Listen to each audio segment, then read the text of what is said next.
3 weeks ago, our world was shattered by an attack on Israel. To every Israeli and every American touched by these barbaric activities, we love you. You have to understand that. We love you and we're with you and we grieve with you. We share your anger and we stand with you 100%. Okay? 110%. Let there be no doubt the killers responsible for this horrible massacre will burn forever in the eternal pit of hell. They're going to burn forever. Long time.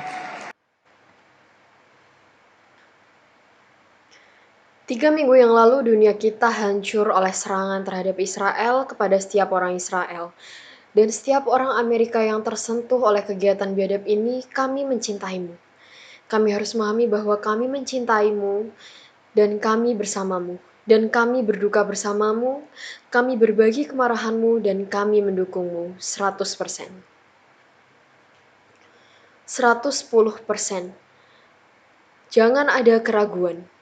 Para pembunuh yang bertanggung jawab atas pembantaian yang mengerikan ini akan terbakar selamanya di lubang neraka abadi. Mereka akan terbakar selamanya dalam waktu yang lama.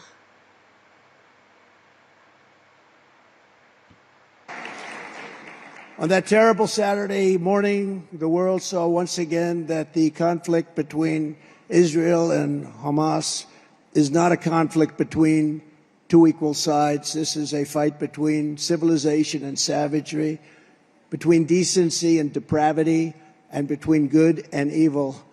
There is no comparison between a group that worships death and a group that cherishes life and cherishes our nation. Every single life that is lost in this conflict is on the shoulders of Hamas, Hamas alone. It's Hamas alone. Pada hari Sabtu pagi yang mengerikan, yang disaksikan oleh dunia sekali lagi, bahwa konflik antara Israel dan Hamas bukanlah konflik antara dua pihak yang setara. Ini adalah pertarungan antara peradaban dan kebiadaban, antara kesusilaan dan kebobrokan, dan antara kebaikan dan kejahatan. Tidak ada bandingannya antara kelompok yang menyembah, memuja kematian dan kelompok yang menjunjung kehidupan dan menghargai bangsa kita. Setiap nyawa yang hilang dalam konflik ini ada di pundak Hamas sendiri. And I think you have to really add in the word Iran. Iran. People don't want to talk about it. There can be no sympathy, no excuses, and no escape from these monsters, and we will do what has to be done. And yet Joe Biden's feeble first act, one of the worst messages I've ever seen sent out to bad people, after more than 1,400 innocents, including over 40 Americans, were murdered or kidnapped. And think of this, we immediately announced that we're giving Hamas $100 million. We're going to give it to them into Gaza, but they take it 100% of it.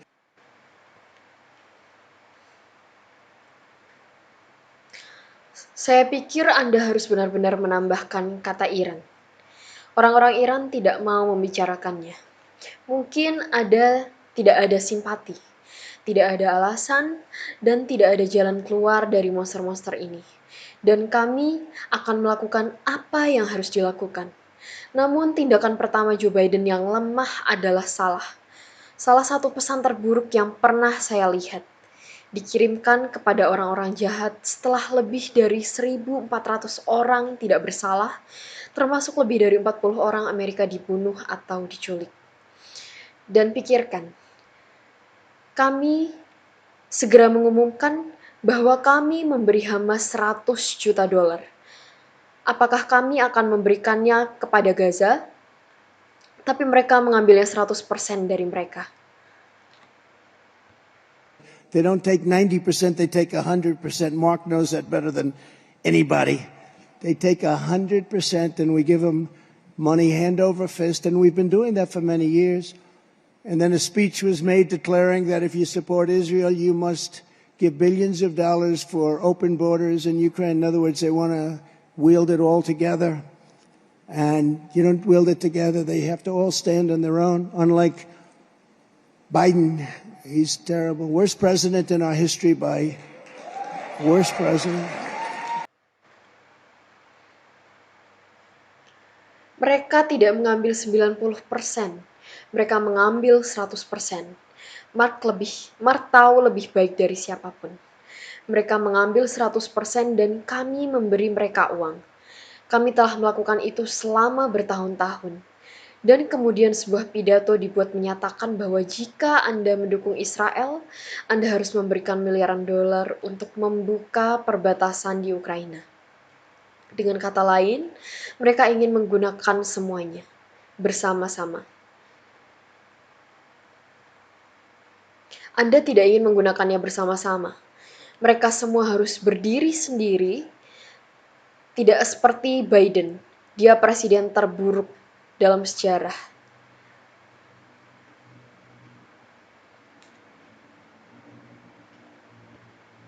He's the worst president. He's the most incompetent president. When I'm back in the White House, the United States will stand with Israel all the way, 100%, without hesitation, without qualification, and without any apology. We're not going to be apologizing. We won't be apologizing. We're not going to be apologizing. We will fully support the Israelis in their mission to ensure that Hamas is decimated and these atrocities will be avenged. They will be avenged. In many ways, they'll be avenged. I think even beyond what you're thinking about. Joe Biden's weakness caused the attack on Israel. Pure weakness and incompetence. Everywhere he goes, Biden's weakness provokes war and death because, as history shows, evil only respects one thing: unyielding strength. You've got to be strong, otherwise they're going to be taking over and they're going to be doing things that you wouldn't even believe.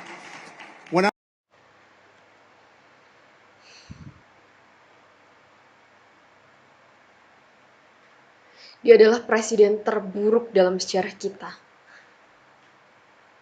Dia presiden yang paling tidak kompeten. Ketika saya kembali ke Gedung Putih Amerika Serikat, saya akan mendukung Israel 100% tanpa ada keraguan, tanpa ada kualifikasi, dan tanpa permintaan maaf apapun. Kami tidak akan meminta maaf. Kami tidak akan pernah meminta maaf.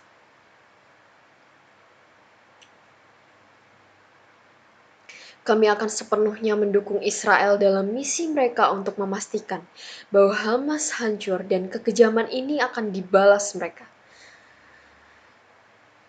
Dengan banyak cara, mereka akan dibalas.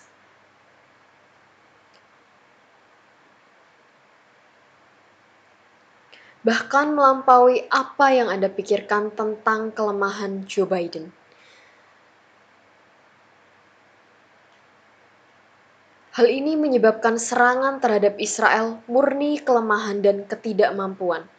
Kemanapun dia pergi, kelemahan Biden memprovokasi perang dan kematian. Karena seperti yang ditunjukkan oleh sejarah, kejahatan hanya menghargai satu hal: kekuatan pantang menyerah.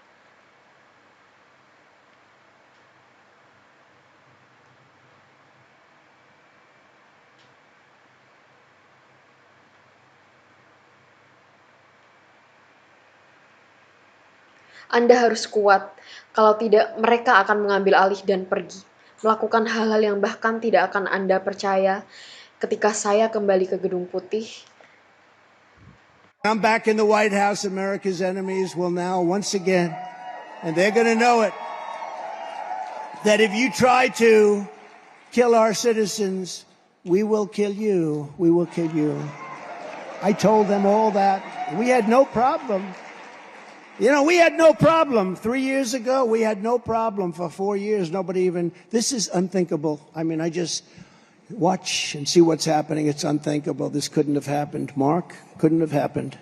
Although you maybe were more deeply involved than anybody, but I don't think you even believed a thing like this could have happened, Mark. If you spill a drop of American blood, we will spill a gallon of yours. We do not... ketika saya kembali ke Gedung Putih, musuh-musuh Amerika sekarang akan melakukannya lagi. Dan mereka akan mengetahuinya bahwa jika Anda mencoba membunuh warga negara kami akan membunuh Anda. Kami akan membunuh Anda. Aku bilang kepada mereka semua bahwa kita tidak punya masalah. Kamu tahu, kita tidak punya masalah. 3 tahun yang lalu, kita tidak punya masalah selama 4 tahun. Tidak ada seorang pun yang bahkan ini tidak terpikirkan. Maksudku, aku hanya menonton dan melihat apa yang terjadi. Tidak terfikirkan. Hal ini mungkin terjadi. Mark tidak bisa.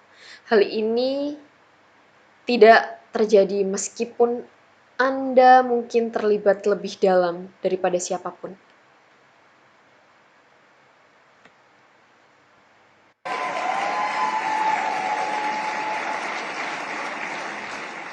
And we're doing it because we want to start peace. We're not going to start wars, but the wars have to be finished oftentimes before the peace. And if you don't do the wars, the peace doesn't happen. And if you're not going to be tough and ruthless like they are, it's not going to happen. We have to stop it.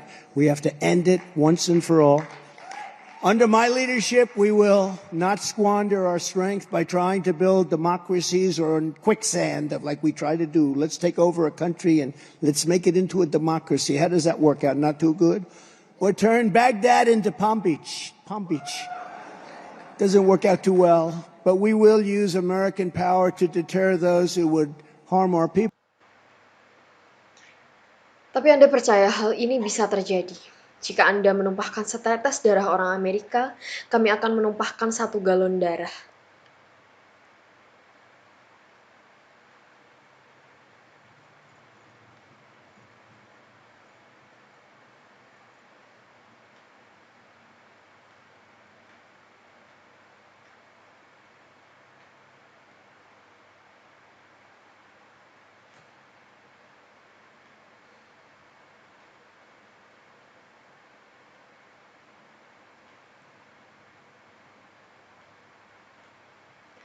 Kami akan melakukannya.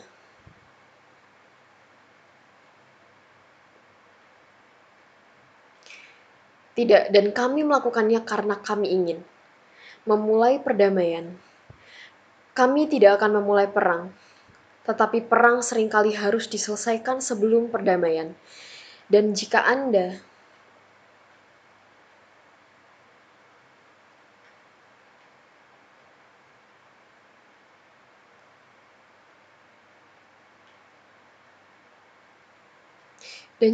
melakukan perang, perdamaian tidak akan terjadi. Dan jika Anda bersikap keras dan kejam seperti yang mereka lakukan, maka hal ini tidak akan terjadi. Kita harus menghentikannya. Kita harus mengakhirinya untuk selamanya. Di bawah kepemimpinan saya, kita tidak akan menyia-nyiakan kekuatan kita dengan mencoba membangun demokrasi atau pasir resap seperti yang kita lakukan. Mari kita ambil alih sebuah negara dan menjadikannya negara demokrasi. Bagaimana hal ini akan berdampak buruk atau mengubah Baghdad menjadi Palm Beach? Hal ini tidak akan berjalan dengan baik, namun kita akan menggunakan kekuatan Amerika untuk menghalangi mereka. Siapa yang akan merugikan rakyat kita? They're coming straight in. Trust me, I've got